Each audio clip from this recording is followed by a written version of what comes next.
इस दुनिया में कुछ जगहें ऐसी होती हैं जो उतनी ही पुरानी होती हैं जितनी पुरानी होती है खामोशी। वो न जोर से बोलती हैं, न अपनी महत्ता जताती हैं, लेकिन अगर आप सच में सुनना जाने तो वो खुद आपसे बात करती हैं। शक्ति पीठें ऐसी ही जगहें हैं। ये सिर्फ मंदिर नहीं है, ये स्मृति है। देवी की वेदना जो भारत की धरती पर शक्ति बनकर बिखर गई। ये कहानी है सती की, शिव की और हर उस स्त्री की जो कभी टूटी है और फिर खुद को फिर से खड़ा किया है। कामाख्या मंदिर, असम, कामाख्या मंदिर, जहां देवी की योनि गिरी थी। यहाँ रक्त शर्म नहीं है, ये शक्ति है। यहाँ मासिक धर्म को अशुद्ध नहीं, पवित्र माना जाता है। हर साल जब देवी स्वयं रजस्वला होती हैं, मंदिर के पट बंद हो जाते हैं, क्योंकि यह पूजा नहीं, ये स्वीकार है। स्वयं को, अपने शरीर को और उस शक्ति को जो हमें जन्म देती है, उसे सम्मान देना। कामाख्या आपको याद दिलाती है कि आपकी जैविक संरचना कोई बोझ नहीं, वो एक चक्र है, एक लय, और वो शक्ति है। ये यात्रा धर्म की नहीं, आत्म स्वीकृति की है। वैष्णो देवी, जम्मू कश्मीर। वैष्णो देवी एक यात्रा जो शरीर से शुरू होती है और आत्मा तक जाती है। 13 किलोमीटर की कठिन चढ़ाई, हर मोड़ पर आपके भीतर की किसी परत को छीलती जाती है। यहाँ देवी अकेली नहीं है, ये 3 रूपों में है, काली, लक्ष्मी और सरस्वती। विनाश, समृद्धि और ज्ञान। यहाँ आकर समझ आता है कि एक औरत को केवल एक रूप में नहीं ढलना पड़ता, वो सब कुछ एक साथ हो सकती है। ये चढ़ाई आपकी थकान नहीं मांगती, यह आपके धैर्य का रूपांतरण चाहती है। तारापीठ, पश्चिम बंगाल। तारापीठ, जहाँ देवी को मृत्यु के बीच पूजा जाता है। यहाँ देवी तारा जहर पीती है अपने भक्तों की रक्षा के लिए। यहाँ अंधकार को डर की तरह नहीं, शक्ति की तरह देखा जाता है।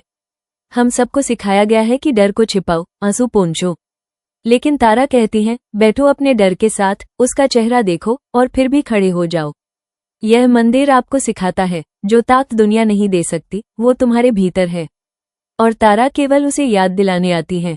ज्वालाजी मंदिर, हिमाचल प्रदेश। ज्वालाजी, जहाँ अग्नि अनंत है। यहाँ न तेल है, न बाती, फिर भी अग्नि जलती है। कहा जाता है, यहाँ देवी की जिह्वा गिरी थी।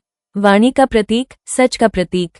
आपसे बार बार कहा गया कि धीरे बोलो, कम बोलो, संभल कर बोलो, लेकिन ज्वाला जी कहती हैं, बोलो, क्योंकि तुम्हारी आवाज सिर्फ शब्द नहीं, वो ज्वाला है, और यह ज्वाला प्रकाश देती है, न कि केवल जलाती है। कालका मंदिर, दिल्ली। दिल्ली की हलचल के बीच कालका मंदिर जैसे समय का एक ठहरा हुआ टुकड़ा है। कहा जाता है, यहाँ देवी का चरण गिरा था। यह मंदिर न भव्य है, न चकाचौंध से भरा, लेकिन इसकी सादगी में ही एक गुरुत्व है। ये याद दिलाता है कि पवित्रता किसी शोर में नहीं, उपस्थिति में होती है। आपका रोज का जीवन, आपकी थकावट, आपकी मेहनत, आपका देखभाल करना, ये सब मायने रखता है। यह मंदिर कहता है, तुम जो कुछ भी करती हो, वो पहले से ही पवित्र है। ये यात्रा कोई पर्यटन नहीं, ये यात्रा किसी चेकलिस्ट की नहीं है। यह एक स्मृति की यात्रा है, ऐसी स्मृति जो आपकी कोशिकाओं में रहती है।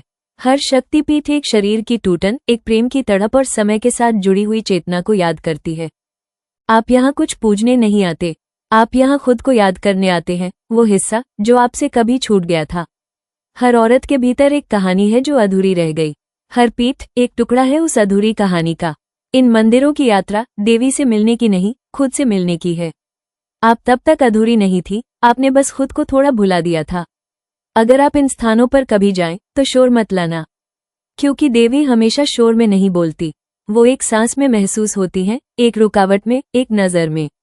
वो कभी गई नहीं थी, और अब भी नहीं। अगर यह वीडियो आपको छू गया हो तो लाइक करें, कमेंट में बताएं आप किन शक्ति पीठों पर जाना चाहेंगी और क्यों। और हाँ, ICEP इलुनो को सब्सक्राइब जरूर करें, जहां आस्था, इतिहास और स्त्रीत्व मिलते हैं।